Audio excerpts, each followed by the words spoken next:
Vandeham Sri Guru Sri Yuta Padakamalam Sri Gurun Vaishnavanscha Shri Rupam Sagrajatam Sahagana Raghunathanvitam Tang Sajivam Sadvaitam Savadhutam Parijana Sahitam Krishna Chaitanya Devam Shri Radha Krishna Padan Sahagana Lalita Sri Visakhan Vitangscha Krishnaya Vasudevaya Haraye Paramatmane Pranata Klesha Nashaya Shri Krishnaya Namo Govindaya Namo Namaha Narayanam Namaskritya Naram Chaiva Narottamam Deving Saraswati Vyasam Tato Jayamudiraye Om Namo Bhagavati Vasudevaya.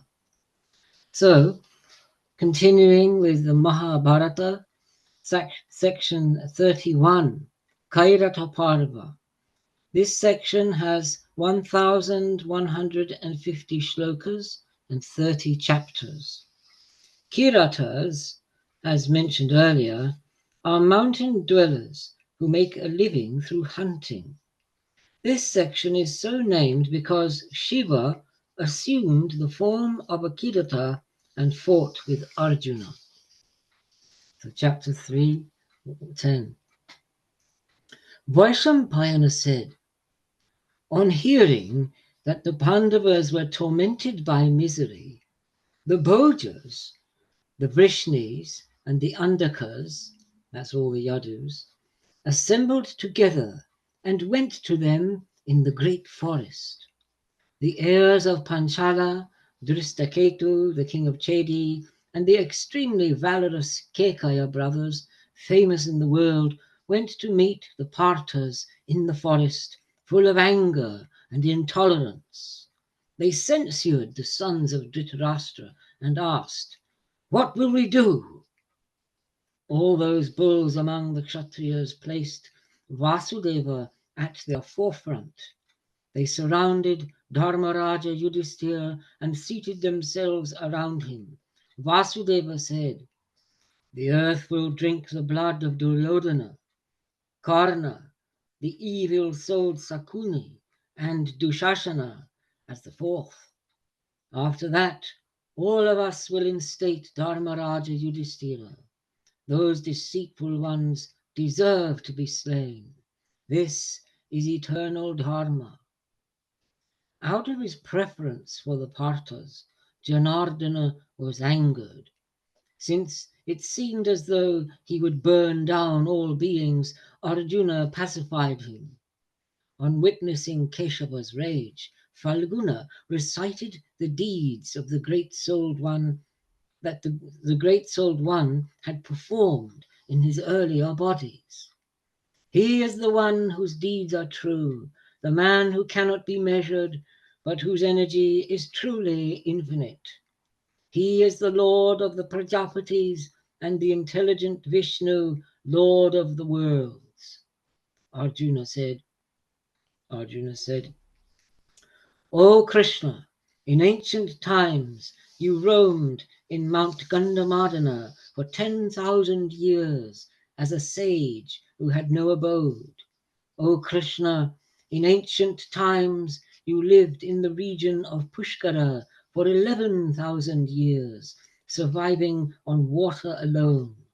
O Madhusudana, with your arms raised, standing on one leg and surviving only on air, you spent 100 years in the vast region of Badari. O Krishna, you took off your upper garments, and you were so thin that you seemed to be held by your veins. You lived on the banks of the Saraswati for the sacrifice that went on for 12 years. O Krishna, O immensely energetic one, you went to the sacred pilgrimage of Prabhasa, known to all pure ones, and stood there on one leg for 1,000 divine years, practicing austerities and observing rites. O Keshava, you are the supreme soul of all beings, their beginning and their end. O Krishna, You are the store of all austerities and sacrifices, and you are the Eternal One. O Krishna, you killed Naraka, famous as Bhaumya, the one with the earrings. You performed the first horse sacrifice.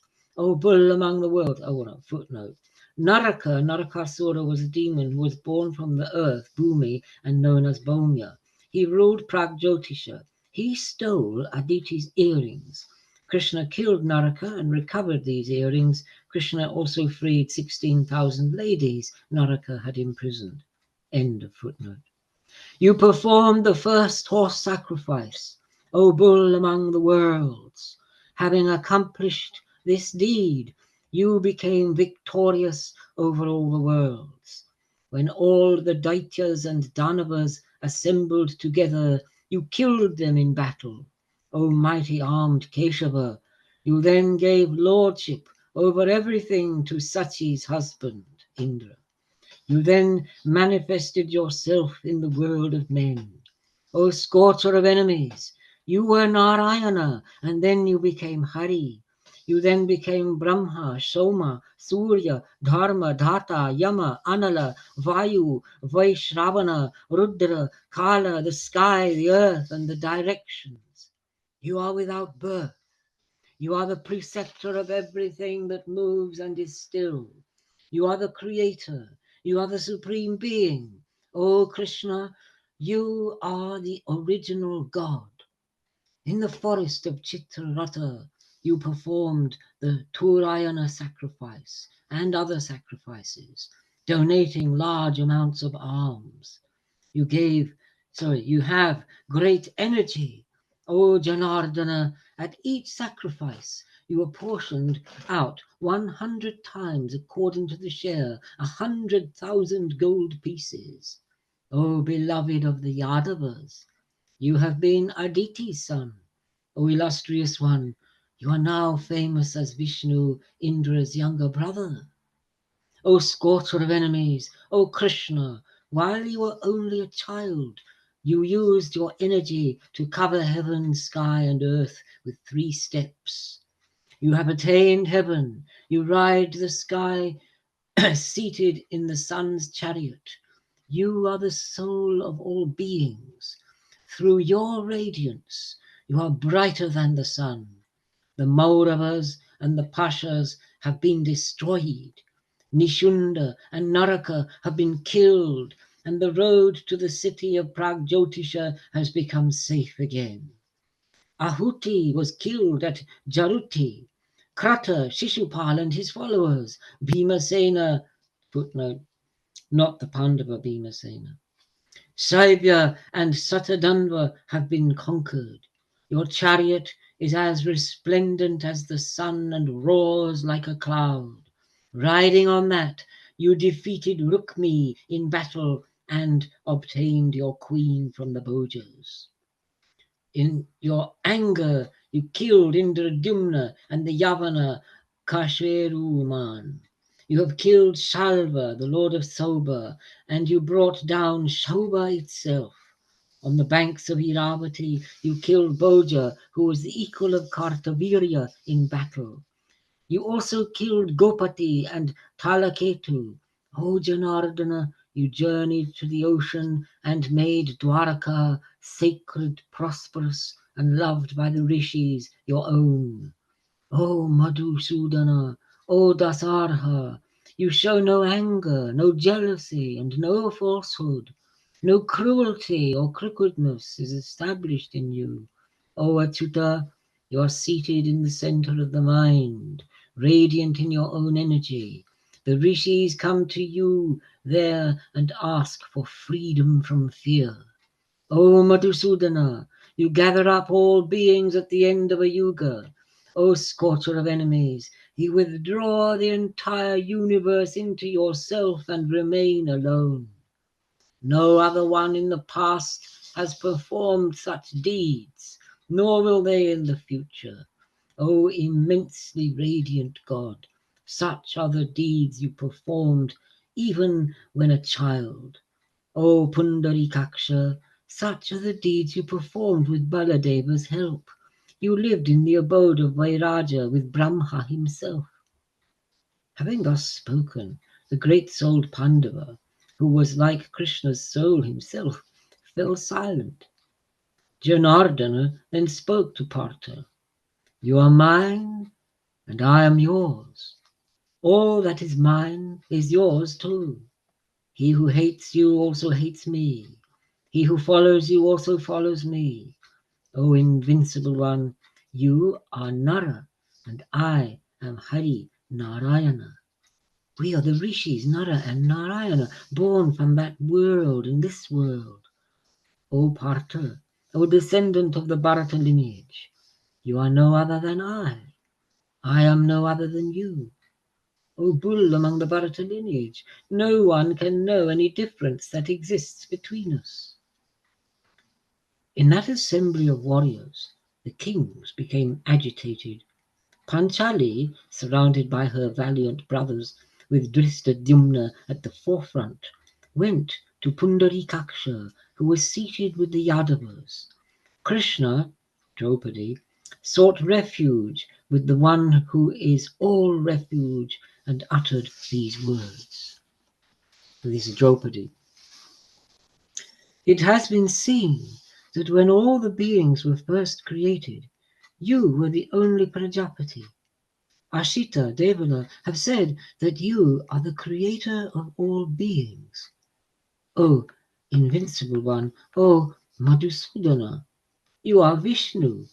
You are the sacrifice. You are the sacrificer. You are the one for whom sacrifices are performed. Jamadagni's son, Parashuram, has said this. O Supreme Being, the rishis have said that you are forgiveness and truth. Kashyapa has said that you are the sacrifice born from the truth. Narada has said that you are the supreme lord of the Satyas and the gods. O Lord of prosperity, you are the creator of the worlds and you are the Lord of the worlds. O Lord, the sky is covered with your head and the earth with your feet. You are the stomach of all these worlds and you are the eternal being.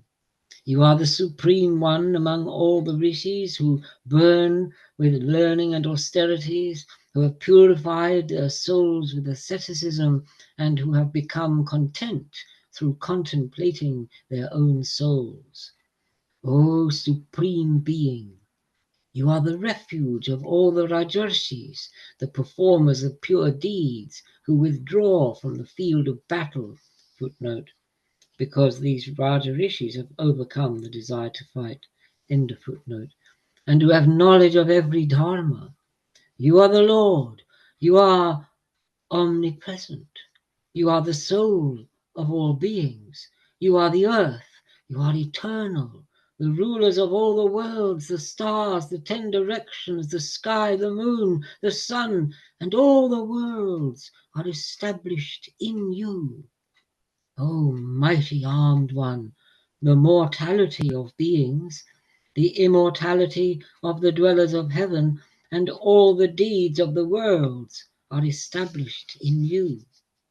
O Madhusudana, because of my love for you, I will tell you the account of my sorrows.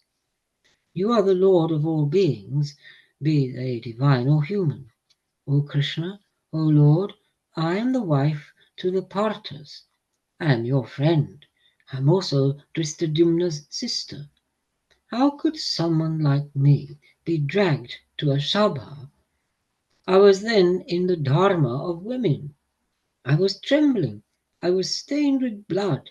I was clad in a single garment. I was miserable. But I was dragged into that assembly of Kurus.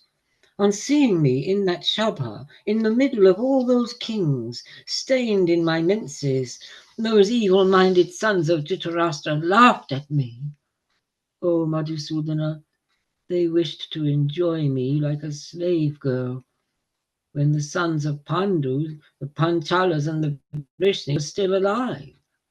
O Krishna, according to Dharma, am I not the daughter-in-law of both Bhishma and Dhritarashtra? but I was forcibly made a slave. The Pandavas may be extremely strong and supreme in war, but I censure them. They looked on when their famous wife, according to Dharma, was molested.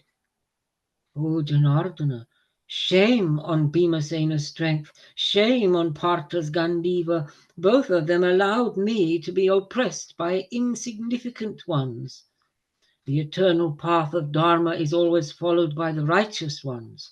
The husband, however weak he may be, must protect his wife. When the wife is protected, the offspring are protected. When the offspring are protected, one's own soul is protected. One's own self is born in one's wife, and that is the reason she is called Jaya. A wife should also protect her husband because he is born in her womb. The Pandavas never abandoned someone who has sought refuge, but they abandoned me when I sought refuge. 5 immensely energetic sons have been born to me from my husband. O Janardana, for their sake too I should have been rescued. Prativindya was born from Yudhishthira. Shutasoma was born from Vrikodara. Shrutakirti was born from Arjuna, and Satanika was born from Nakula, and Srutakarma was born from the youngest, Sahadeva. All of them derive valor from the truth. O Krishna, they are Maharatas like Pradyumna and you. They are supreme archers. Enemies cannot vanquish them in battle. Why did they tolerate the weak sons of Dhritarashtra? Having been deprived of their kingdom in violation of Dharma, all of them became slaves. When, in my menses, I was dragged into the Shabha in a single garment. O Madhusudana, even when strung, the Gandiva cannot be handled by anyone other than Bhima, Arjuna, and you.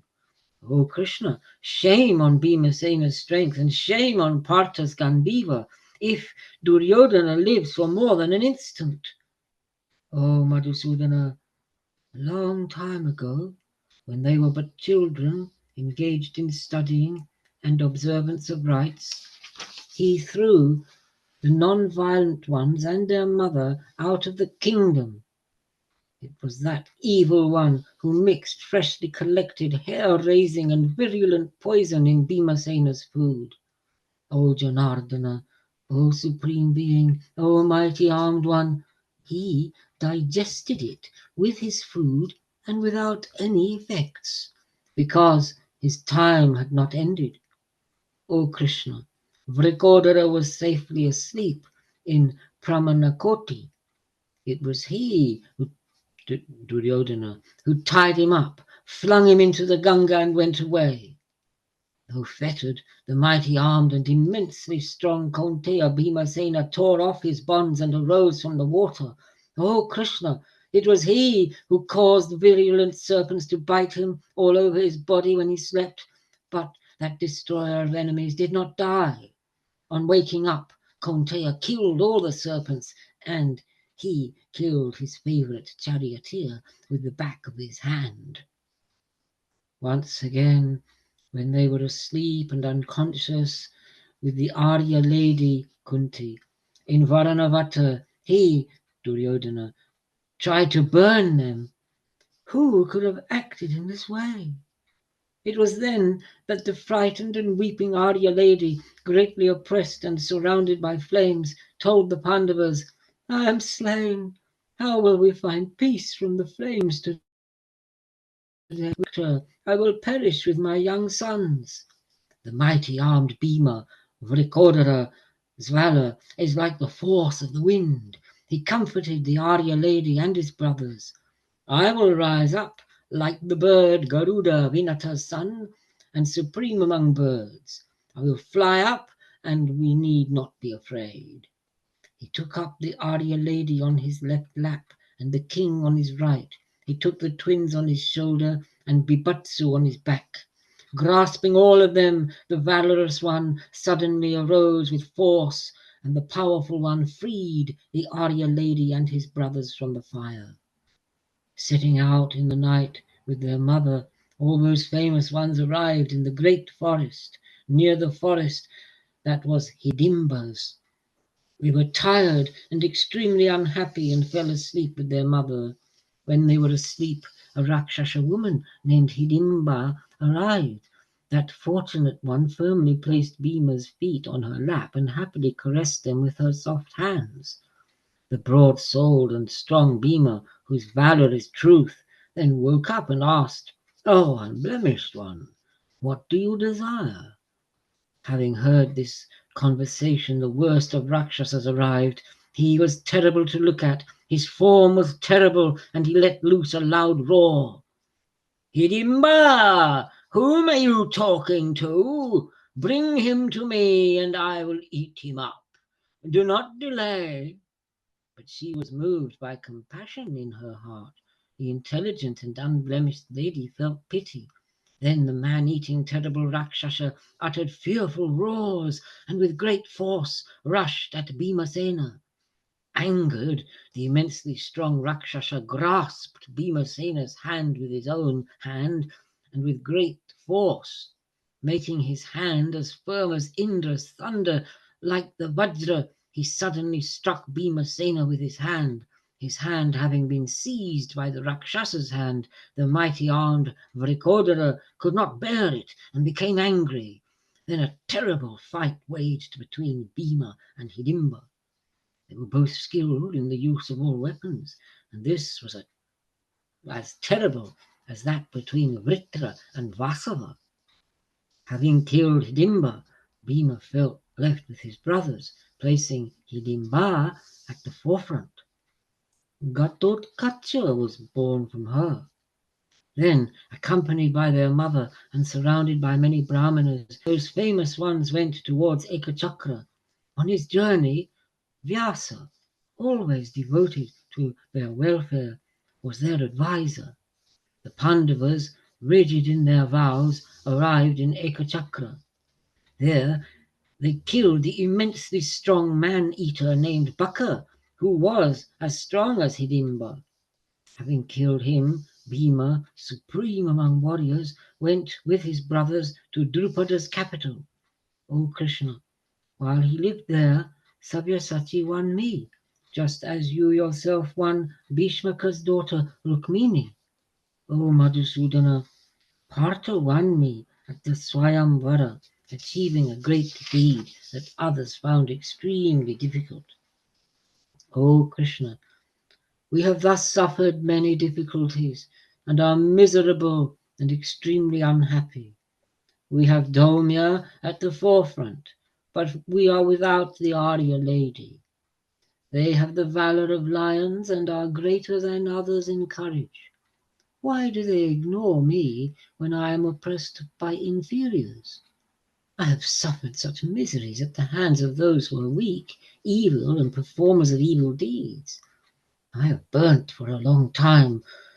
I was born in a great lineage through divine destiny. I am the beloved wife of the Pandavas. I am the daughter-in-law of the great soul Pandu. O Krishna, O Madhusudana, I am supreme among chaste ones, but I was seized by my hair while the five, who are like Indras, looked on. Vaishampayana said, having uttered these words, the soft-spoken Krishna wept and covered her face in her hands, soft as the bud of lotus. On her upraised, full and well-formed breasts, marked with all auspicious marks, Panchali showered teardrops of grief. She wiped her eyes and sighed repeatedly. In a voice choked with tears, she uttered these angry words. "O Madhusudana, I have no husbands, I have no sons, I do not have a brother or a father, nor do I have any relatives. When I was oppressed by inferior ones, you ignored me, unmoved by sorrow. My grief that Karna laughed at me will never be pacified." Then Krishna spoke to her in that assembly of warriors. "O beautiful one, the wives of those who have angered you will weep like this. They will see the dead bodies lying on the ground, bereft of life. Their bodies will be covered with Bibatsu's arrows and will be drenched with blood. Do not sorrow. I will do whatever the Pandavas can do. I will make you a promise. You will be the queen of kings. The heavens may fall, the Himalayas may be rent asunder, the earth may splinter and the ocean may dry up. O Krishna, but my words will not be falsified. Drishtadyumna said, I will kill Drona. Sikandi will kill the grandfather. Bhimasena will kill Duryodhana. Dhananjaya will kill Karna. O sweet smiling one, with the aid of Rama and Krishna, we are invincible in battle, even with the slayer of Vritra. Do not speak of Dhritarashtra's sons. When these words were uttered, all the warriors looked towards Vasudeva, and in their midst the mighty armed Keshava spoke these words. If I go on a bit more. Yes. Vasudeva said, Krishna that is, O Lord of Earth, O King, had I been present in Dwarka earlier, this misfortune would not have befallen you. O invincible one, even if I had not been invited to the gambling match by the Kauravas, by Ambika's son, and by King Duryodhana, I would have gone and prevented the gambling by pointing out the many evils that result. I would have brought in Bhishma, Drona, Kripa, and Mallika. For your sake I would have told the king, who is Vichitravirya's son, O Kaurava, O Indra among kings, O Lord, make your sons desist from this gambling. I would have pointed out the evils through which you have been removed from your seat, and through which, in earlier times, Virasena's son was deprived of his kingdom. O Lord of the earth, whatever has not been eaten up is destroyed through gambling. I would have described how the addiction to gambling lasts continuously. Women, gambling, hunting, and drinking are four things that arise out of desire. O King, it has been said that these lead to loss of prosperity. Those who are learned in the sacred texts hold that while this is true of all of them, it can be especially seen in the case of gambling. On a single day, one may lose all one's property. Misery is certain. Wealth that has not been enjoyed is lost. Only harsh words are left. O Kauravya, I would have recounted these and other bitter topics. O mighty armed one, I would have spoken to Ambika's son about these effects of gambling. O descendant of the Kuru lineage, if my words had been accepted by them, the Dharma of the Kurus would have remained undisturbed. O Indra among kings, O best of the Bharata lineage, if he had not accepted my soft words, which are like medicine, I would have restrained him through force. In similar fashion, I would have destroyed all the courtiers and gamblers, ill-wishers masquerading as well-wishers. O Kauravya, it was my absence from Anarta, Dwarka, that led to all your misfortunes from gambling. O Pandu's son, O best of the Kurus, when I reached Dwarka, I learnt everything about your misfortunes from Yuyudhan, Satyaki. O Indra among kings, as soon as I heard this, my mind was filled with great anxiety. O Lord of the earth, I have swiftly come here in a desire to see you. O bull among the Bharata lineage, all of us are beset with great difficulties, since we find you and your brothers immersed in this misfortune. Okay. Wow, that was so well read. It's fantastic. It's going to get really good now. Wow. I'm glad there's not. Hope there's not going to be any of those long lists of names. No, no, it's action, man, action. Hey, something. What a you. That was quite a. You don't often hear Krishna speaking like. I mean, it's all these things that you always wanted to know but hadn't known before. You know, the different sides of Krishna. You know, Yeah, he's this yeah. multifaceted person who, according to time and place, has all these different qualities. Mhm, You know, mhm. it's so interesting going from the Braj paradigm to the. Well, that's right. We're in a different paradigm I know, here. but I find that Still the fascinating. same Krishna, though. Yeah, I know. And, That's what's so far out. mm.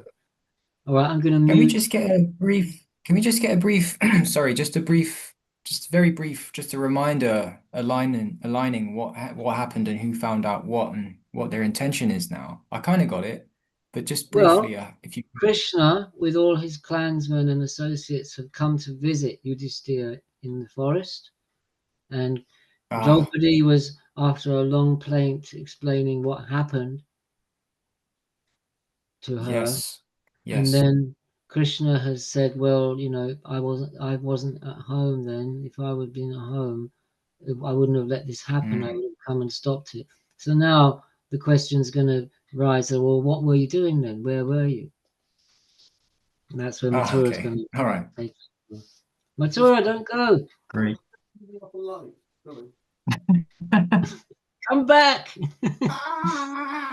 Hammer. Been summoned.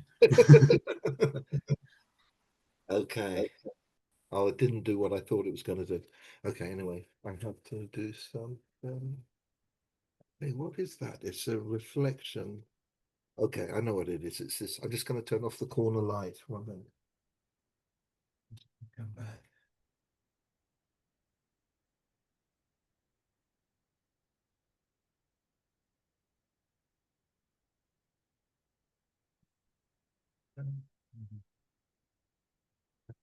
Better. Fantastic. I can. So we're on. Okay, page 316, chapter 312, the Kairata Pava of the Mahabharata, episode 15.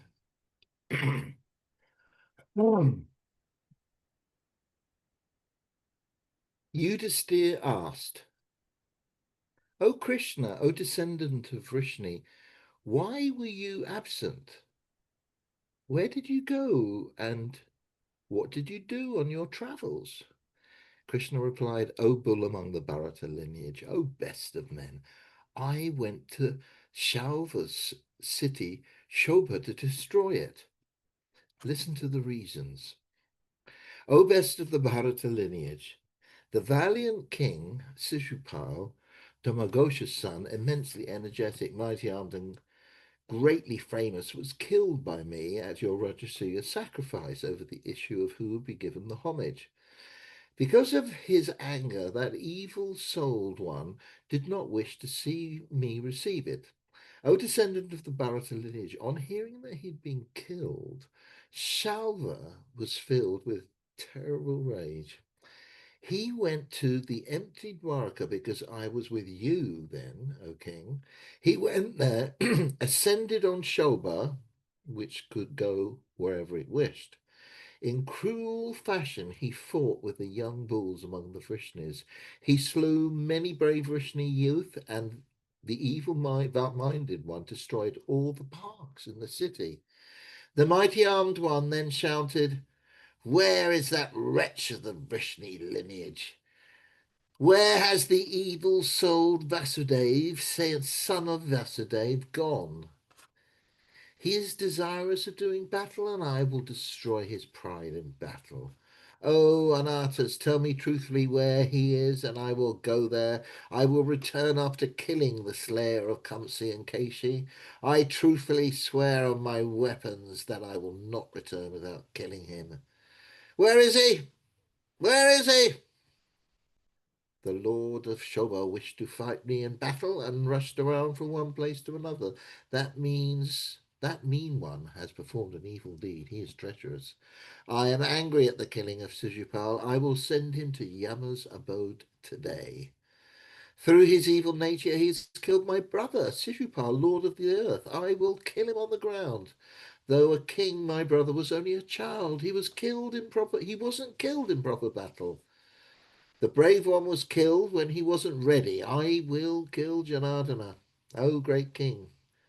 Thus did he lament.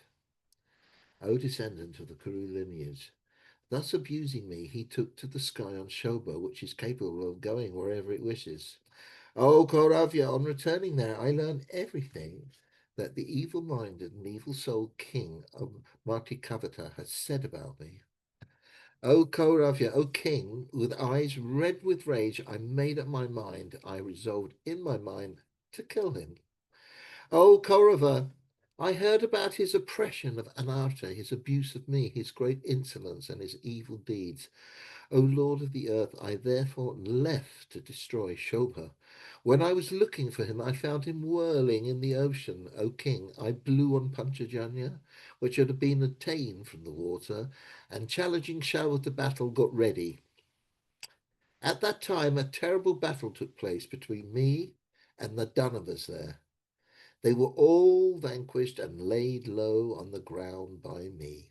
O mighty armed one, it was this task that kept me from coming to you in Hastinapur then, though I had heard about the terrible gambling match. The 313:16. Yudhisthira asked, O Vasudeva, O mighty armed one, O immensely intelligent one, tell me in detail about the destruction of Shobha, because I'm not satisfied with what you have said. Vasudeva replied, O best of the Bharata lineage, when he heard that the mighty armed king Shrotashrava had been killed by me, Shalva marched on the city of Dwaravati. O Pandu's son, the evil-minded Shalva laid siege to the city from every side, arranged his battle formations, and stationed himself in the air. That lord of the earth fought with the city from there. He attacked from everywhere, and the battle began. O best of the Bharata lineage, O king, the city was ready everywhere with flags, gates, troops, fences, machines, miners, barricaded streets, turrets, towers, hair graspers, catapults that hurled flaming missiles, water vessels, kettle drums, musical instruments, army drums, kindling, straw, grass, shatagnis, ploughs, bushundis, rocks, clubs, weapons, battle axes, iron shields, and machines that hurled fire and iron. O bull among the Bharata lineage, everything was in accordance with what was laid down in the sacred texts. There was a stock of many types of objects, and it was guarded by Gada, Samba, Udava, and the like. O king among the Kuru lineage, they were men capable of repulsing attacks. There were warriors from famous lineages, their valour having been witnessed in battle. The middle and upper parts of the fortifications were protected well, and the upper parts had cavalry and infantry. Ugrasena, Udava, and the others announced in the city that no one should drink, so that there should not be carelessness in protection. Knowing that they would be killed by King Shalva if they were intoxicated, all the Vrishnis and the Andakas remained sober. The guards entrusted with the treasuries of Anarta swiftly drove out all the actors, dancers, and singers. Oh, Karavya, the bridges were destroyed, all the boats were forbidden to ply, the moats were fortified with spikes. O best of the Kuru lineage, because of the impending war, the reservoirs were destroyed. For kosher on every side, the ground was made uneven. O blemished one, our fortress is naturally difficult to access. It is guarded well by nature. Nature has equipped it with special types of weapons. O best of the Bharata lineage, it was protected well. That city was stocked with every kind of weapon like Indra's abode. O king, at the time when Shobha advanced, the city of the Vrishnis and the Andakas was such that nothing could come out or go in without a seal. O Kaurava, O Indra among kings, everywhere along the roads and the open spaces where the roads meet, there were forces and many elephants and horses. O mighty armed one, the soldiers have been paid wages and rations. They have been given weapons and armour. Nothing was pending. No one was given too little pay. No one was paid in excess. No one was shown preference. There was no one whose valour had not been tested, O king. Thus, Dwarka was prepared well. The soldiers had been paid a lot. O lotus wide one, it was defended by King Ahuka. I'll read the next bit and then Kamai can take over. Vasudeva said, Ahuka is Ugrasena. is it? Okay. Let's go take a sip of this tea. One sec.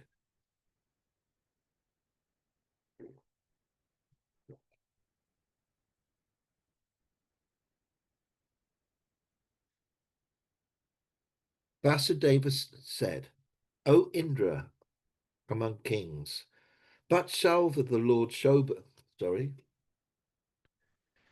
Vasudeva said, O Indra among kings, but Salva the Lord of Shobha came to the city with many men, elephants, and forces. I didn't get that.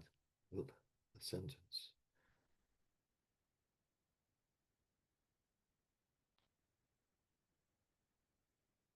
Okay, I've got to connect it to what was said before. Sorry.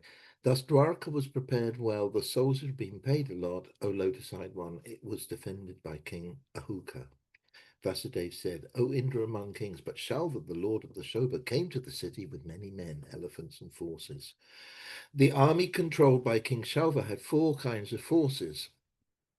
The army settled itself on plain ground, where there was plenty of sources of water. But the army avoided cremation grounds, temples of the gods, anthills, and chaityas. What's that one? Sorry, 78. Oh, anyway, don't need to get sidetracked. It's too red herring. O king, the army formations were divided such that all the roads were covered and Shalva's troops encompassed all the 9 slopes. There was every kind of weapon, and the soldiers were skilled in use of every kind of weapon. There were masses of chariots, elephants, and horses with infantry and flags. The army was well paid and well fed and bore all the marks of courage. There were colourful pennants and colourful chariots and bows. O Kauravya, noble among men, he settled in Dwarka and, like the king of the birds, attacked with great strength. On seeing King Shalva's strength, all the young descendants of the Vrishni lineage emerged to do battle with him. O Kaurava, they were unable to bear the invasion of King Shalva. Charudeshna, Samba, and Maratha Pradyumna, they emerged in their chariots, all adorned in colourful attire and flags. They fought with King Shalva's warriors, who were like bulls. Shamba took up his bow and, in a happy frame of mind, fought with Shemavriti, Shalva's adviser and the general of his army. O best of the Bharata lineage, just as the one with 1,000 eyes unleashed his rain, Jambavati's son unleashed a great volley of arrows. O great king, stationary like the Himalayas, the general Shemavriti withstood that terrible shower of arrows. O Indra among kings, then, using his powers of Maya, Shemavriti unleashed a greater set of arrows than Shamba. But Shamba tore apart that net of Maya and with his own Maya and showered 1,000 arrows on his chariot. Samba pierced the general Shemavriti, and oppressed by Samba's arrows, he fled on his swift horses. When Shalva's cruel general fled, a powerful Daitya named Vegavan attacked my son. O Indra among kings, O king. But Samba is the extendant of is the but Samba is the extender sorry, but Samba is the extender of the Vishnu lineage. Though Vagavan attacked him with force, the brave one withstood it. O Kunteya, the brave Samba, whose valour is based on truth, swiftly hurled a fast club at Vagavan. O king, struck by it, Vagavan fell down on the ground like a giant tree, rotten at the roots, collapses. Rotten at the roots collapses when struck by the wind. Like a giant tree, rotten at the roots, struck down by the wind. When that brave and giant Asura was killed by the club, my son entered the enemy's large army and began to fight. O great king, the Damava Vivindya was a Mahabharata and a great archer. O king, he then began to fight with Charudeshna. 1 second.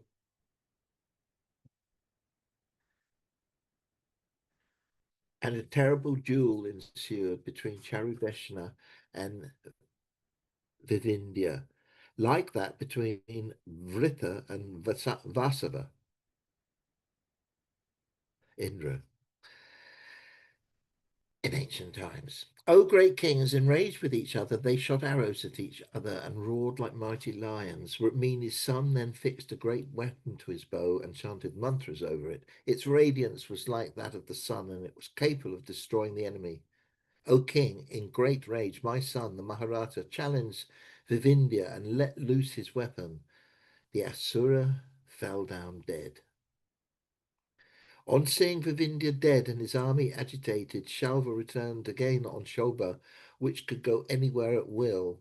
Then the entire army of the residents of Dwarka were alarmed when they saw the mighty armed Shalva arrive on earth in Shobha. Sobha. O Konteya, O great king. Then Pradyumna came out and reassembled the army. He told the inhabitants of Anata, all of you stay where you are, and all of you watch me fight. In this battle I will repel with force Shobha and its king. O Yadavas, today I will destroy the soldiers of the Lord of Shobha, using my hands to let loose iron weapons that are like serpents from my bow. Be reassured and do not be scared. Shobha's king will be destroyed. Attacked by me, the evil soul one will be destroyed together with Shobha. O descendant of the Pandu lineage, when Pradyumna thus spoke with a happy heart, the brave warriors stood where they were and happily began to fight again. Kanai. Woo! It's all very martial stuff. Yes. 3:15. Vasudev said, O bull among the Bharata lineage, after having uttered these words to the Yadavas, Rukmini's son ascended his golden chariot. It was yoked to tawny horses, and the ornamented flag had a makara, can be translated as crocodile, a makara, with its jaws gaping open. The mighty armed one, best among archers, dashed at the enemy on swift horses that seemed to fly through the sky. The great bow roared when he strung it, and the warrior held quivers and a sword, with his arms and fingers clad in armor. With lightning speed, he switched the bow from one hand to another, and the Daityas and all the residents of Shobha were confused. As he shot an arrow and fixed another one to his bow repeatedly, it was impossible to see a gap, and the enemies were continuously killed in battle. The color of his face did not change. There was no trembling of his body. All the world heard the sound of his wonderful valor as he roared like a lion. The aquatic animal that oppressed all fishes was on his golden flag post, its jaws wide open, adorning the chariot. That aquatic animal is the makara, which in the footnote is a crocodile, but that isn't quite accurate. A makara is a mythical sea animal bearing some resemblance to both a crocodile and a shark. Right. It created terror among the chief soldiers in Shalva's army. O king, Pradumna, the destroyer of enemies, then rushed with great speed and attacked Shalva, who also wished to fight with him. O extender of the Kuru lineage, attacked by the brave Pradumna in that great battle, Shalva was enraged and could not bear it. He was mad with anger and began to do battle with Pradumna. Shalva, the destroyer of enemy cities, descended from the chariot that could go anywhere at will. A terrible battle then raged between Shalva and the warrior from the Vrishnis. All the worlds watched it, like that between Bali and Vasava. Vasava is also a name for Indra. That brave one, Shalva, knew the use of Maya and ascended a chariot that was ornamented with gold. It had a flag, a flagstaff, and an undercarriage, and was stocked with quivers. O Kodavya, O Lord, ascending that supreme chariot, that illustrious and immensely strong one, unleashed arrows at Pradumna. At that, Pradumna also used the speed of his arms to bewilder Shalva with a shower of arrows. Thus, attacked in battle, the king of Shobha could not bear it. He discharged arrows at my son that were like blazing fire. O Indra among kings, having been pierced by Shalva's arrows, Rukmini's son swiftly unleashed an arrow that could seek out the heart in battle. This arrow, shot by my son, pierced his armor. The feathered shaft pierced his heart, and he fell down unconscious. When the brave king Shalva fell down unconscious, all the lords among the Danavas ran away, cleaving the earth. That is beneath their running feet in the footnote. O Lord of the earth, O King, lamentations arose in Shalva's army on seeing the Lord of Shobha felled and deprived of his senses. O Kodavya, but he regained consciousness and arose. Then that immensely strong one suddenly unleashed an arrow at Pradumna. Though the mighty armed Pradumna was pierced, he remained steady in battle. But he was struck around his collarbone, and the brave one sank down on his chariot. O great king, thus piercing Rukmini's son, which is oh, never mind. Shalva uttered a loud roar like a lion, and it resounded through the earth. O descendant of the Bharata lineage, thereupon, when my son was senseless, he swiftly again shot many arrows at him, which were difficult to repulse. O best of the Kaulavas, struck by these many arrows and deprived of his senses, Pradumna was helpless in the field of battle. 316. Vasudev said, when Pradumna, supreme among strong ones, had been struck down by Shalva's arrows, the Vrishnis had... Kana. Yeah? Pradyumna.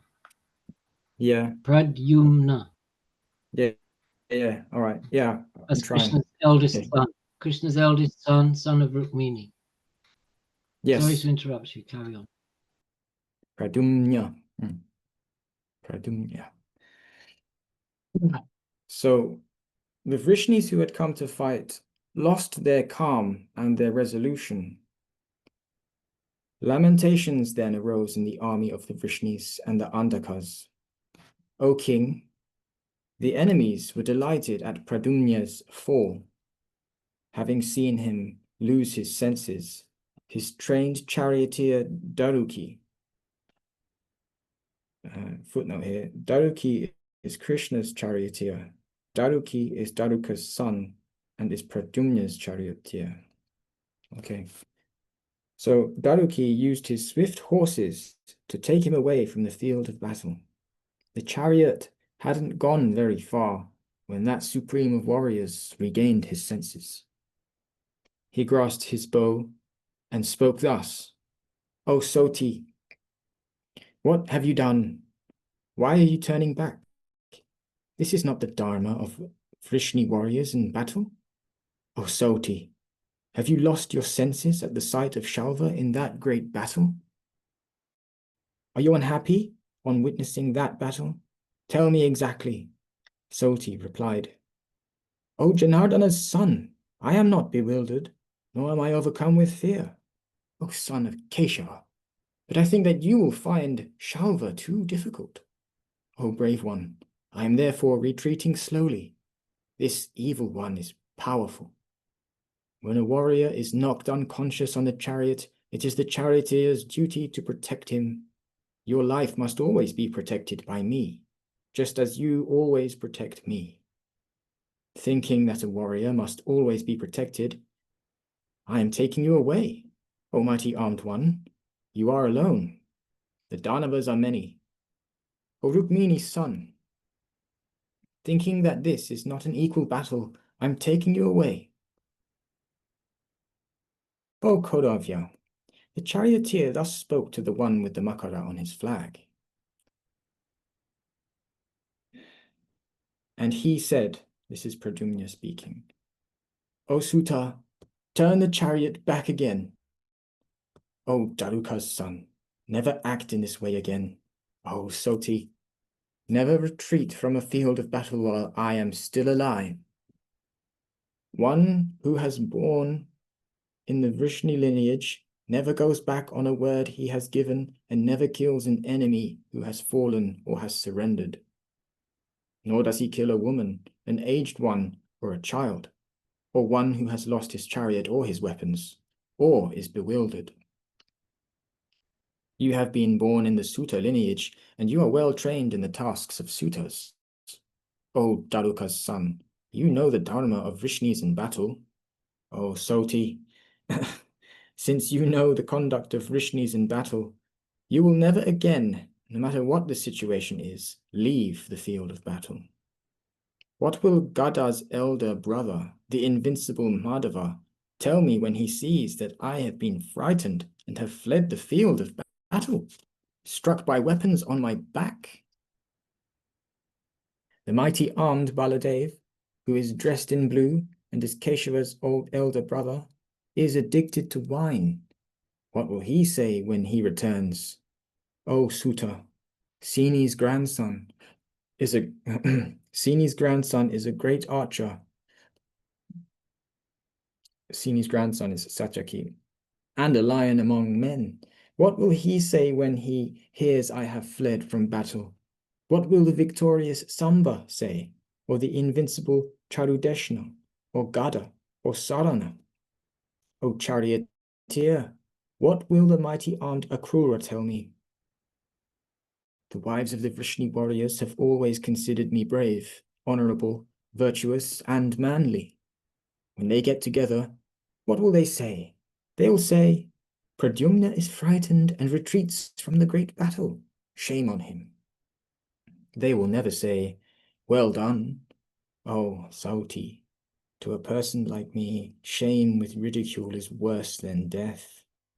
Therefore, never withdraw again.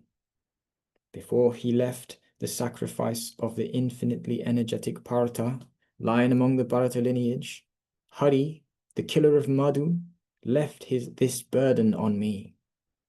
O son of a Sutta, when the brave Kritavarma was about to come out to face Shalva, I restrained him, saying that he should refrain and that I would stop him. Because of his respect for me, Hridika's son, Kritavarma, desisted. What will I tell the Mahabharata after abandoning the field of battle? What will I tell Pundarikaksha, the mighty armed and the invincible man who wields the conch shell? That's Krishna. The chakra and the club when he returns? What will I tell Satyaki, Baladev, and the other Andakas and Vrishnis, who have always taken pride in me? Oh, Sauti, having abandoned the field of battle with arrows piercing my back and having been carried away unconscious by you, I do not wish to live any longer. Oh, Daruka's son, turn the chariot back at once. Never act in this way again, not even if disaster looms. O Sauti, after having fled the field of battle in fright, and with arrows piercing my back, I do not think life is worth living. O son of a Suta, have you ever seen me suffer from fear, or flee from the field of battle like a coward? O Daruka's son, as long as I desired to fight, you should not have left the field of battle. Therefore, return to the field of battle. 317. Vasudev said, having been thus addressed, on that field of battle, the son of Asuta then spoke to Pradumna in soft and placating words. O Rukmini's son, I am not afraid to drive horses in battle. I know the conduct of the Vrishnis in battle, and it is not different from what you have said. But it has been said that the duty of charioteers is to always protect the life of the warrior, and you were greatly afflicted. O hero, you were badly pierced through the arrows unleashed by Shalva. You had also lost consciousness, and that is the reason I retreated. O foremost among the Sattvatas, O son of Keshava, now that you have regained your senses, in accordance with your wishes, you will see my skill in handling horses. I have been born from Daruka, and I have been trained by him. Without any fear, I will now penetrate Shalva's great army. O brave one, having uttered these words, he tugged at the reins of the horses and drove them speedily. He drove them in circular motions, withdrawing them and releasing them again.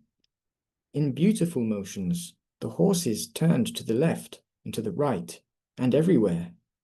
O king, controlled by the reins, those supreme horses seemed to fly through the sky. O king, knowing Daruki's light touch of hand, it seemed that the horses were on fire, but did not touch the ground with their feet.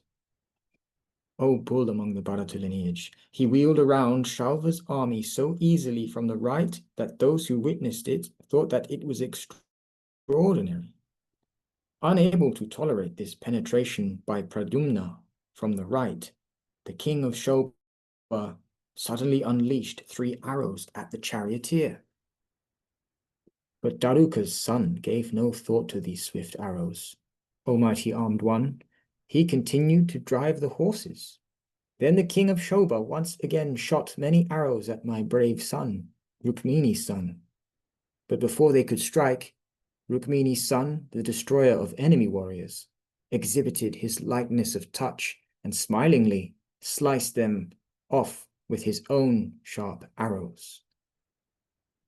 On seeing all his arrows sliced down by Pradumna, the king of Shoba resorted to the terrible Maya of the Asuras and unleashed his arrows.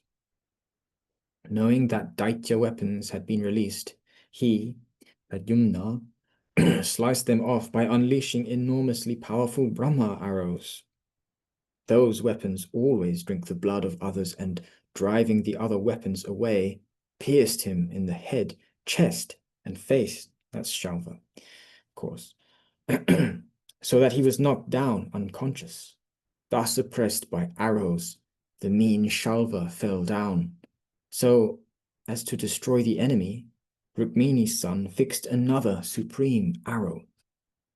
All the bulls of the Darshahas used to worship this arrow, which was as radiant as the sun and the fire.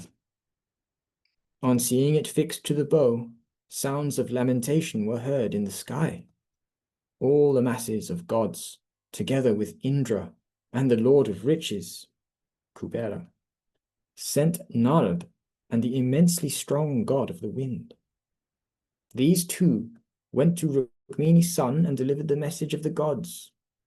O brave one, you should never kill King Shalva. Restrain the arrow, because he is not to be killed by you in battle. There is no man who cannot be killed by this arrow, O mighty armed one, but it has been destined by the Creator that he will be killed in battle by Devaki's son, Krishna, and that should not become false. At that, Pradyumna was extremely delighted and withdrew that supreme arrow from the excellent bow and returned it to the quiver. O Indra among kings, then Shalva arose in an extremely miserable frame of mind. Oppressed by Pradyumna's arrows, he swiftly retreated with his troops. O Indra among kings, vanquished by the Vrishnis, the cruel one left Dvaraka. He ascended Shalva and went up into the sky. What about Dina? Dina hasn't read. Yeah, sure. Does he Where want is to he? do it? He hasn't read in ages. I don't have the script with me. I just have my phone with me. I was just thinking that moment actually that if I had a book, it'd be easier to follow, more easier to concentrate. Absolutely, yeah. It is Yeah, actually. I suppose I don't know where Matura is, but I suppose you can carry on, can't I? Okay, I'll carry on for a bit. Thanks, Kenny. I'll go up to 319 and see how we all feel. But listen, I thought that was really really good reading, and you should just carry on. I actually didn't even need to read it because your narration was so compelling. I was enjoying it. Yeah. Thanks. Just try and remember it's Pradyumna. Yeah, I'm trying. It's not easy. I don't know. Yeah, give him a break. Why? No, you got to say it right because it comes up so much. I know. Pradyumna. No, not nya, just na. Pradyumna. All right, yeah. Now you got it. There you go. Pradyumna. All right, fine. No nya. All right. No. All right, yeah, that's it. All right. Okay. Okay. Brilliant. Carry on, old boy, young man. Cheers. Rebel. 318. Vasudev said, Vasudev, O king, when your great Rajasuya sacrifice was over, I returned to the city of Anarta after he had left it. O great king, I saw that Dvaraka had been robbed of its splendor. Studying and recitations had ceased. Beautiful women were bereft of ornaments. The forms of the gardens of Dvaraka were such that they could no longer be recognized. Alarmed at this, I asked Hridika's son, who's Hridika's son? Kritivarma. I asked him, O tiger among men, why do the men and women of the Vrishni lineage look distressed? What has happened? I wish to hear all about it.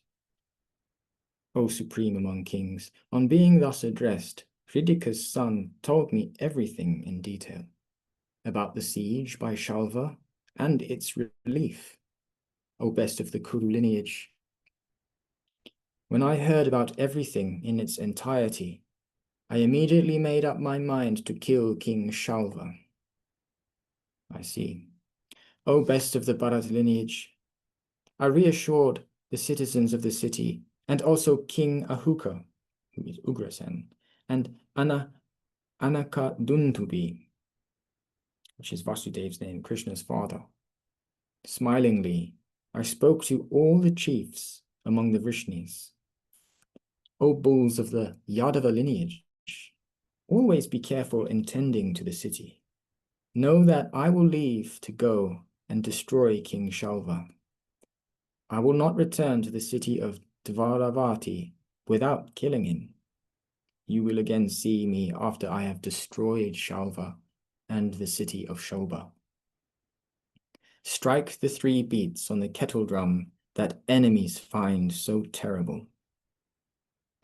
O bull among the Bharata lineage, having thus been appropriately reassured by me, all the warriors happily told me to go and destroy the enemies.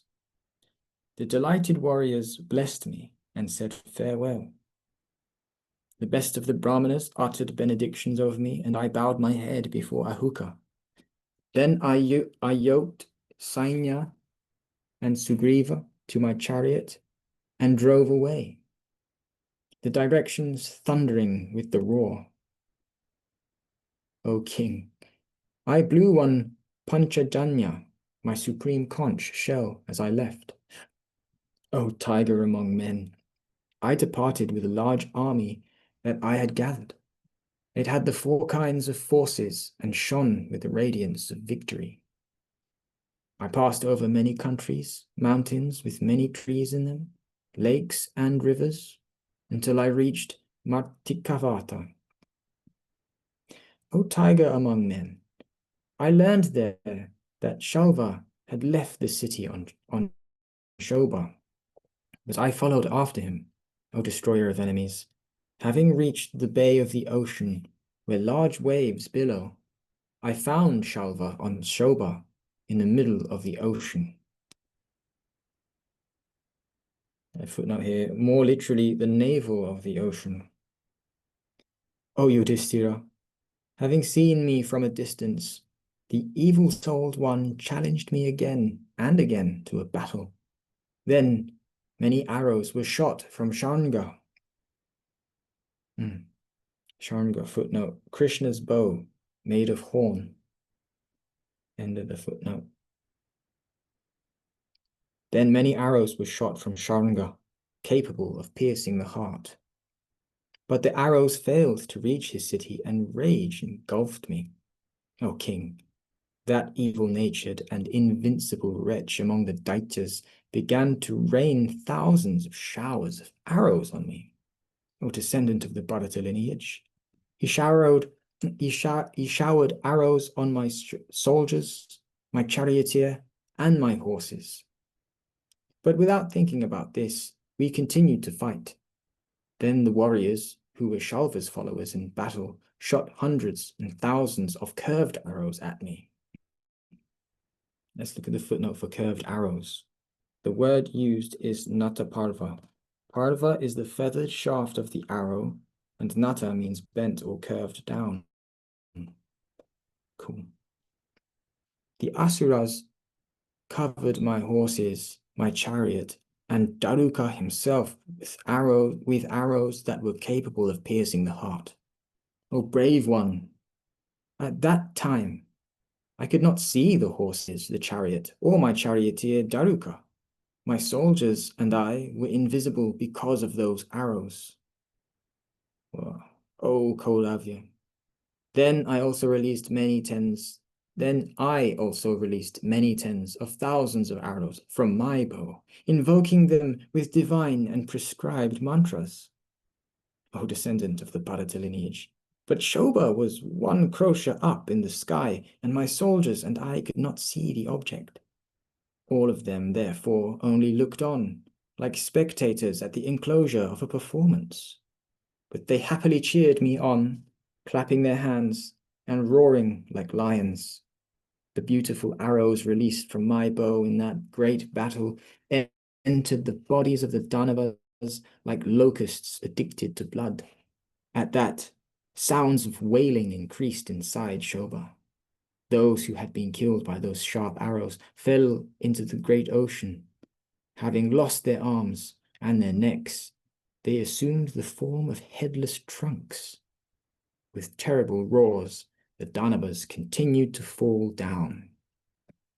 My conch shell, Panchajanya, originated in the ocean. It had the color of cow's milk, jasmine, the moon, the stalk of a lotus, or silver. I filled it with my breath. On seeing them fall, Shalva, the lord of Shoba, began to fight with me in a great battle of Maya. He hurled iron clubs, barbed missiles, spears, lances, battle axes, and bushundis incessantly at me. But I grasped them and destroyed all of them through my own Maya. On seeing that his Maya had been destroyed, he fought with me with mountain peaks. O descendant of the Bharata lineage, at one moment it seemed as if it was night. The next instant it seemed as if it was morning. In one instant it was a nice day. The next instant it was a foul day. It was cold, followed by hot. Creating such Maya, the enemy fought with me. But knowing this, I destroyed all this Maya with my own. At the right time in battle, I scattered all of them with my arrows. O great king, O Kaunteya. Then the sky seemed to blaze forth with 100 suns. There were 100 moons, and suddenly there were 10,000 stars. Neither day nor night could be detected, nor the directions. I was then bewildered and attached the prajna weapon. Footnote for prajna. The word prajna or prajna means intelligence or wisdom. That weapon blew his arrows away as if they were cotton. Then a tumultuous battle raged, making the hair stand up. O Indra among kings, having obtained light, I again began to fight with the enemy. No one's ready. I'll just keep going. 319. Feel free to jump in. Vasudev said, O tiger among men, King Shalva, the great enemy, was engaged in battle with me and again arose into the sky. O great king, in his desire for victory, the evil-minded Shalva angrily hurled shatagnis, giant clubs, flaming lances, bludgeons, and swords at me. With my fast arrows, I warded them off as they descended towards me from the sky. I sliced them into 2 and 3 parts. At that, a great uproar arose in the sky.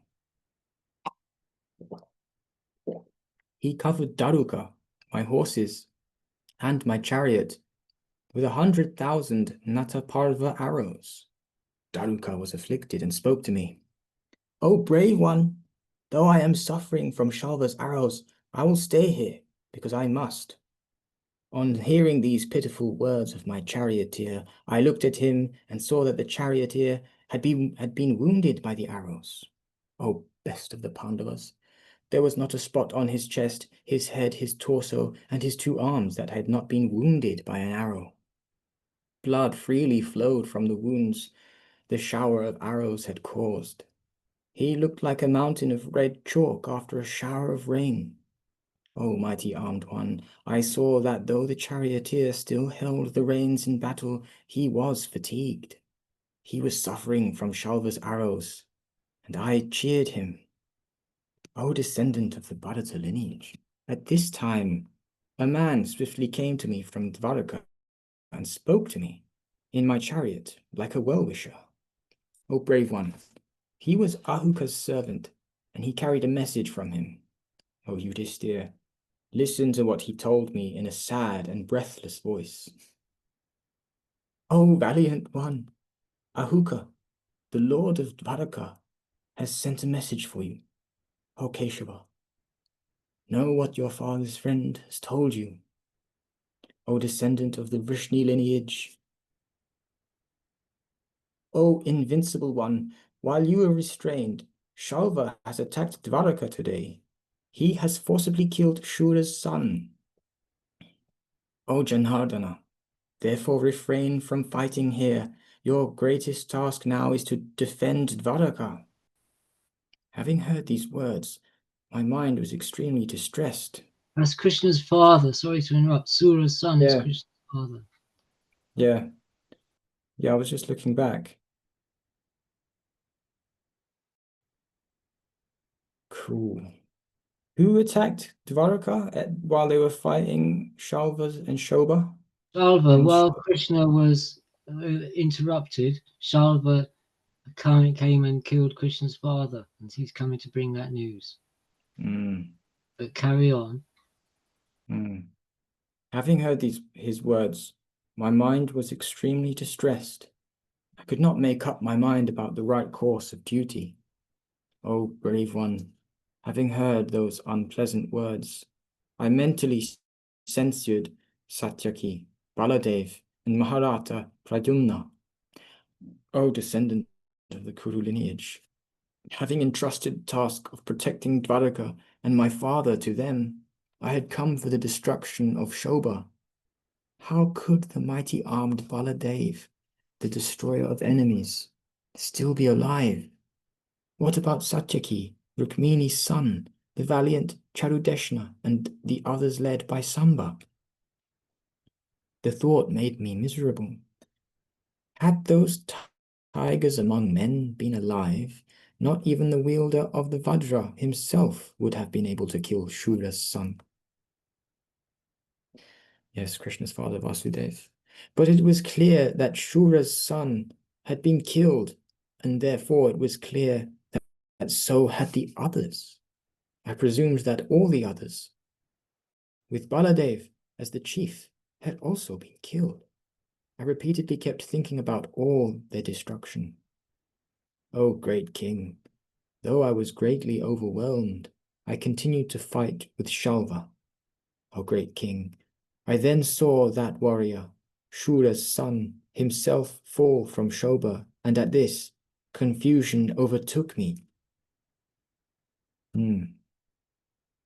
O Lord of men, I saw the exact form of my father falling down, like Yayati fell down from heaven to earth after all the merits of his good deeds had been exhausted.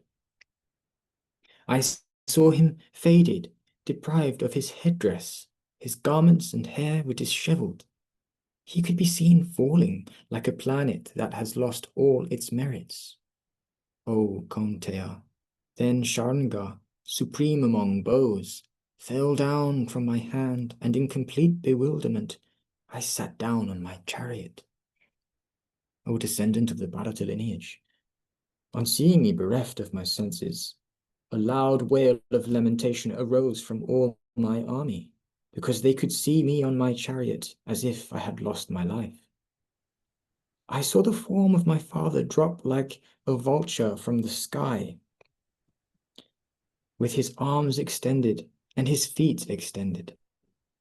Almighty Armed One, as he fell, powerful warriors struck at him with lances and spears in their hands. My heart began to tremble. O brave one! But I regained my senses in an instant. When I did, I could no longer see Shobha or the enemies, or Shalva in that great battle, nor could I see my old father. I then concluded in my mind that this was certainly nothing but Maya. On regaining my senses, I again began to shoot hundreds of arrows. Yes. Yeah. Take it Hey, away. the clean shaven Raja Ah, yes. will comment. Radhakam. Radhesham, please. Om Thank you, 320. Kana. Thank you, yes. That was fantastic, brilliant, really well done, fabulous. Vasudev said, O best of the Bharata lineage, then I grasped my beautiful bow and with my arrows began to slice off the heads of the enemies of the gods who were on Shobha. From Sharanga, I unleashed excellently prepared arrows at King Shalva. They had the forms of virulent serpents, were infinitely energetic, and were capable of rising to great heights. O extender of the Kuru lineage, at that time I could no longer see Shobha. It had disappeared because of the Maya, and I was surprised. O great king, the masses of Danavas had deformed faces and disheveled hair. They let out a great roar as I stood there.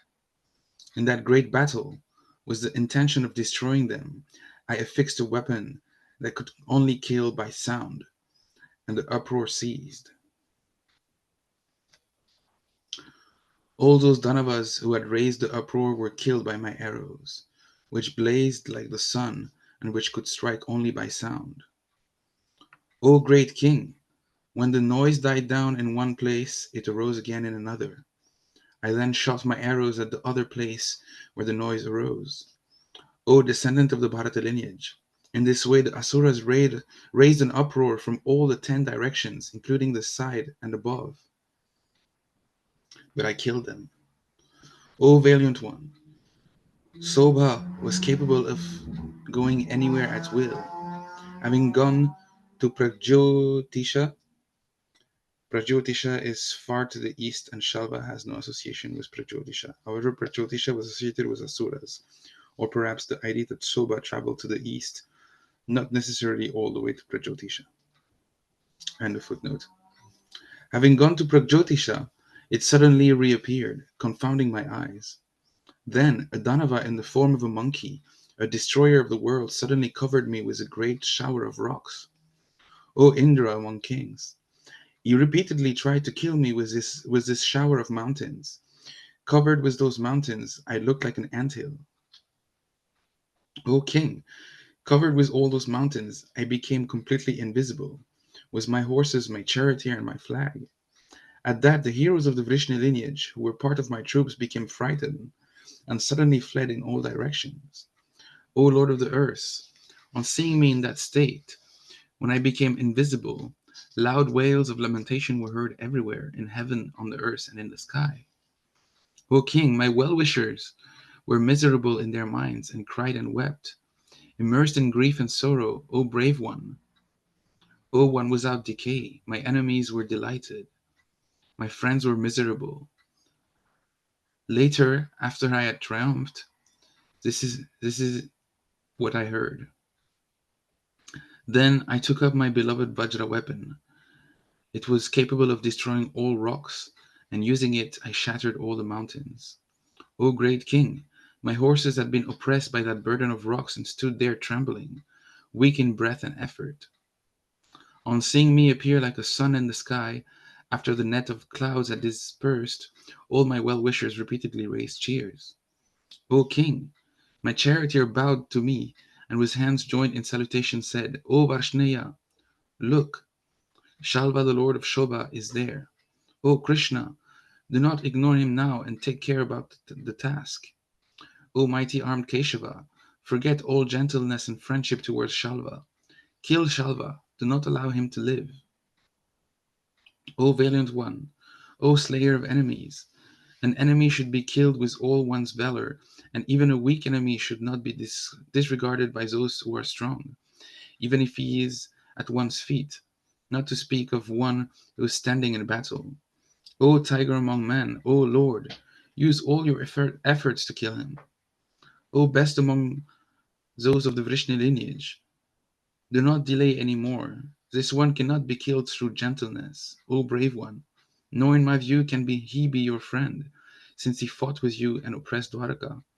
O Kanteya, on hearing these words of my charioteer and knowing them to be true, I once again set my mind on the battle, with the intention of killing Shalva and destroying Shobha. O brave one, I asked Daruka to hold steady for an instant. I then affixed my beloved Agneya weapon to my bow. It was irresistible and divine. It could not be cut, and it was extremely energetic. It had great radiance and was capable of destroying everything in battle: yakshas, rakshasas, danavas, and perverse kings. This great one could reduce all of them to ashes. My chakra is as sharp as a razor. It is unblemished and is like time or Yama himself. I invoked mantras over this unmatched destroyer of enemies. Footnote: there is a sudden jump of lack in consistency and continuity over whether Krishna used the Agneya weapon or the chakra. And a footnote: I asked it to destroy with its own valor Soba and whatever enemies were inside it. Having uttered these words, I angrily flung it with the valor of my arms. It arose in the sky in the form of Sudarshan. Okay, so it was a chakra. And descended, like a second sun when the destruction of an era is near. It approached the city of Shobha, which had now lost its splendor. It sliced through the middle, just as a saw cuts through a piece of wood. Cut into two by the force of Sudarshan, Soba fell down, like Tripura through Maheshwar's arrow. When Soba fell down, the chakra returned to my hand. I took it up once more, and hurled it, saying, "Go to Shalva." Shalva was about to hurl a giant club in that great battle. The chakra suddenly blazed up with its energy and cut him in two. When that brave one was killed, the Danavas were frightened and lost their senses. Chased by my arrows, they lamented and fled towards the sky. I then took my chariot close to Soba. I blew on my conch shell and brought great delight into the hearts of my well-wishers. On seeing that the city, as high as Mount Meru, had been destroyed, with all its palaces and towers, and was in flames, the woman fled. Thus it was that I killed Shalba in war and destroyed Soba.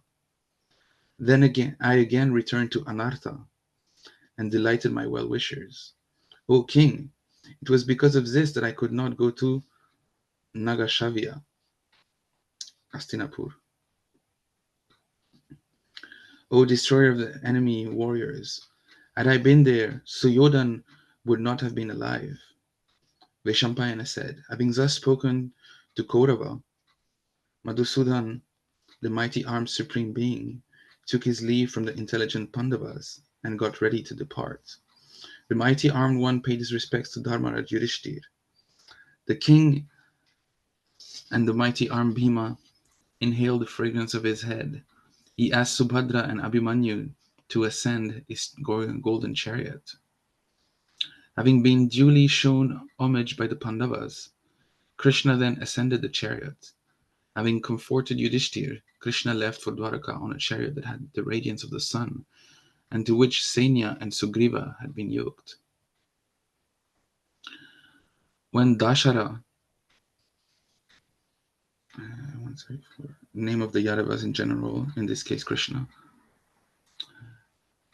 When Dashara, Krishna, had left, Drishtyadumna, the son of Prishata, took Draupadi's sons with him and left for his own city.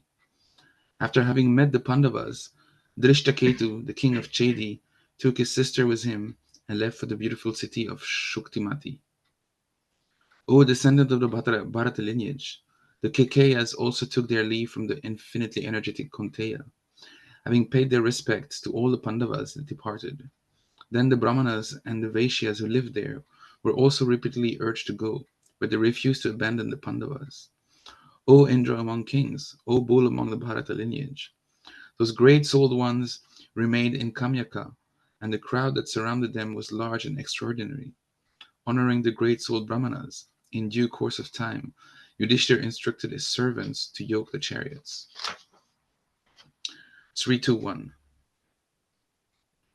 Veshampayana said, when the lord of the Dasharas had left, Yudhishthir, Bhimsen, Arjuna, the twins, Krishna, Draupadi, and the priest ascended chariots that were extremely expensive and yoked to supreme horses, in forms that resembled that of Bhutapati.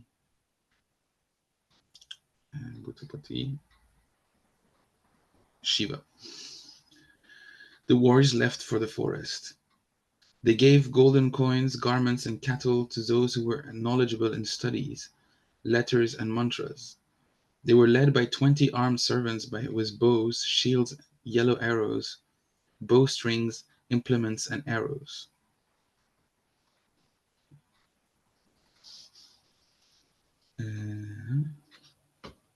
All of them followed behind. Indrasena, Yudhishthir's charioteer, swiftly collected the garments of the princess Draupadi, her nurses, maidservants, and ornaments into another chariot and followed them. Then the citizen went to the best of the Kurus. With dejected minds, they circumambulated him. All the Brahmanas happily pronounced their blessings, as did all the chiefs of Kurujangala. With his brothers, Dharmaraj happily greeted them back. The great-souled lord stood there for some time to see the great numbers of people in Kurujangala. The great-souled bull among the Kurus felt for them the way a father feels for his sons. For the chief of the Bharata lineage, they too felt the way sons feel for their father. The people approached in large number and stood around the chief of the Kurus. They lamented, O protector, O Dharma, and the like, and tears rolled down all their shamed faces.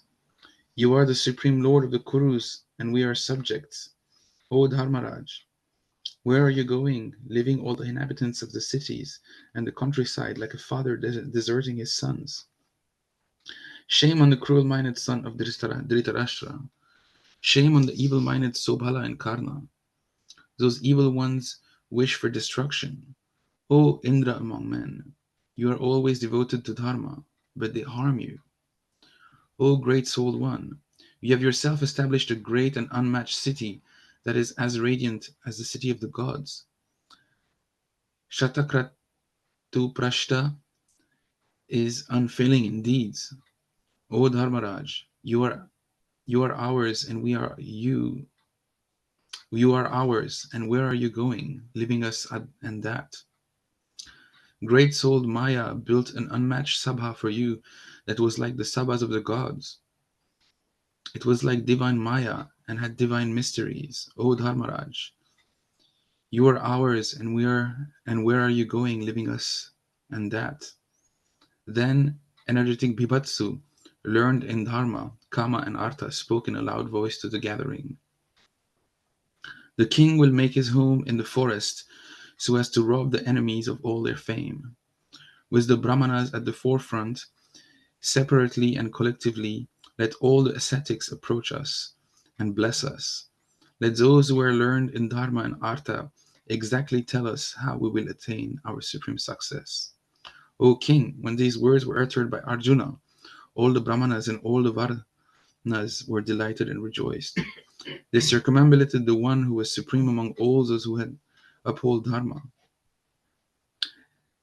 They said farewell to Partha, Brikodhara, Dhananjaya, Yagyaseni, and the twins. Then they took Yudhishthira's permission and sorrowfully returned to the kingdom, to wherever they lived.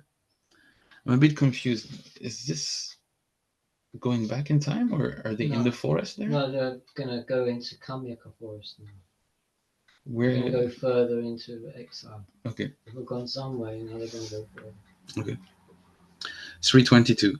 Veshampayana said, when they had left Konteya, Yudhishthir, who was always wedded to the truth and had Dharma in his soul, told all his brothers, we will have to live in this deserted forest for 12 years. Look for a place in this great forest that has many deers and birds, with many flowers and fruit, beautiful and pure, and frequented by virtuous men. We will happily spend these many autumns there. When he had thus spoken, Dhananjaya replied to Dharmaraj, after having honored that intelligent one like a preceptor and offering him the homage due to a preceptor. You have worshipped the ancient Maharishis. There is nothing in the world of men that is not known to you. O bull among the Bharata lineage, you have always worshipped Brahmanas like Dvepayana and the immensely ascetic Narada. He, Narada, has control over himself and always roams at the gates of all the worlds, from the world of the gods to the world of Brahma and that of Gandharvas and Apsaras. Without a doubt, you know the ways of all Brahmanas. O Lord of the earth, you know their influence in everything. O King, you yourself know what will bring us the best welfare. O great King, we will fix our abode wherever you desire. There is a lake here known as Dvetavana. It is frequented by virtuous people. It is beautiful and has many flowers and fruit. It is frequented by many types of birds. O King, if it so pleases you, I think we can spend our 12 years here. Or do you think otherwise? Yudhishthira said, O Partha, I agree with what you have said. Let us go to the great, pure, and famous lake of Dvetavana.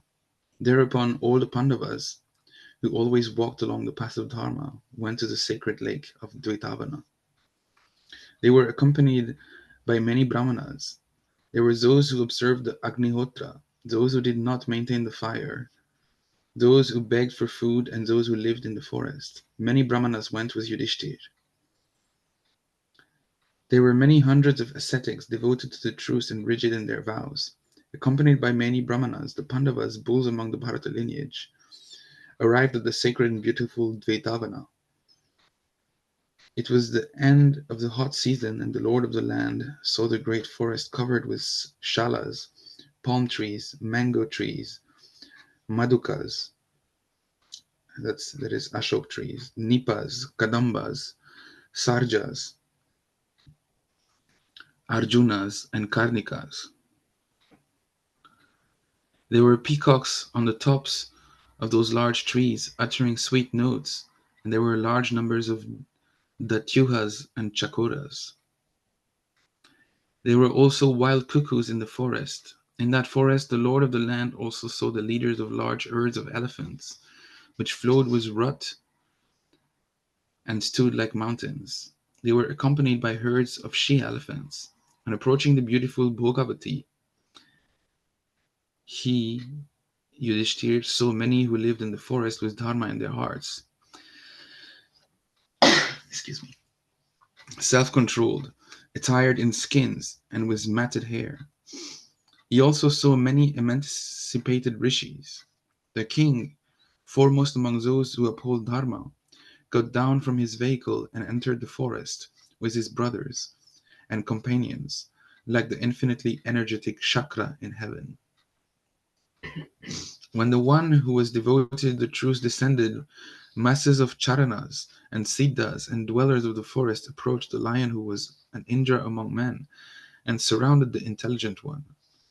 He worshipped all the siddhas and was shown homage in return, like a king or a god. With his hands joined in salutation, the supreme one among those who uphold dharma, entered, together with all the foremost ones among the brahmanas. The great souled one, who was pure in his conduct, was worshipped like a father by the ascetics who had dharma in their hearts. Having returned the homage, the king sat down at the foot of a large tree that was laden with flowers. Dhananjaya, Krishna, Bhima, the twins, foremost among the Bharata lineage, and the followers of that Indra among men also dismounted from their vehicles, and all of them joined in. That large tree was bent with the weight of creepers, and when the 5 great-souled Pandavas, all terrible archers, sat down, it looked like a giant mountain with herds of elephants around it. 323. Vaishampayana said, those sons of Indras among men were used to pleasures, but they had now attained misfortune and reached the forest. Like Indras, they began to sport themselves in the sacred place along the banks of the Sarasvati with Shala forests. In the forest, the king, who was a bull among Kurus, satisfied all the ascetics, sages, and the best of Brahmanas who were with him by offering them the best of roots and fruits. When the Pandavas lived in that great forest, Domya, their immensely energetic priest, who was like a father to the Kurus, performed sacrifices for the gods and the ancestors. Having lost their kingdom, the illustrious Pandavas lived there. While they lived there, the ancient Rishi Markandeya, terrible and resplendent in his energy, arrived in their hermitage as a guest. When he saw all of them, Krishna, Draupadi, Bhima, and Arjuna in the middle of the ascetics, the great souled one, infinite in his energy, remembered Rama and seemed to smile. Dharmaraj was miserable and said, all these ascetics are ashamed. While all the ascetics are looking on, why do you look at me and smile, as if you were amused? Markandeya replied, O son, I am not delighted, nor am I smiling. Happy pride has not possessed me, but on witnessing your misfortune today, I have been reminded of Dasharatha's son Ram, who was devoted to the truth. With Lakshman, that king, also lived in the forest on the instructions of his father. O Partha, in ancient times, I saw him once on Mount Rishyamukha while he was wandering around with his bow. That great-souled one was the equal of the one with 1,000 eyes, and the one who defeated Maya and killed Namuchi.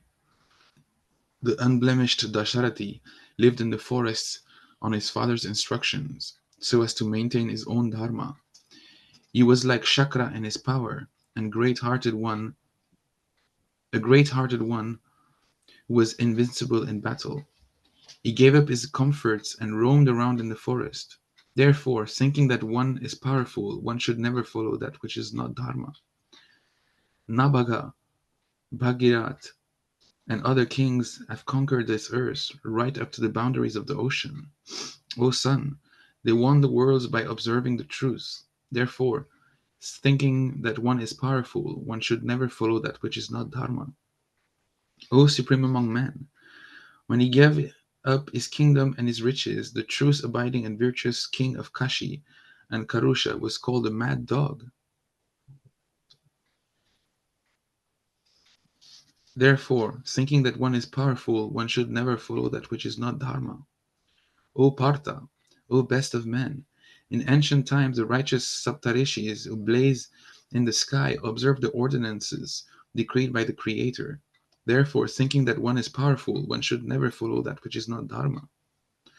O Indra among men, O supreme among men, look, even tusked and powerful elephants, as large as mountain peaks, base themselves in accordance with the ordinances decreed by the Creator. Therefore, thinking that one is powerful, one should never follow that which is not Dharma. O Indra among men, look, all beings conduct themselves in their own species in accordance with the ordinances decreed by the Creator. Therefore, thinking that one is powerful, one should never follow that which is not Dharma. O Partha, you have surpassed all beings in truth, devotion to Dharma, appropriate conduct, and humility. Your fame and energy are as radiant as that of the sun which gives out rays. O Lord of the earth, O great-minded one, after having spent a difficult time in the forest in accordance with your promise, you will again obtain blazing prosperity from the Kauravas through your own energy. Having spoken these words to him and his well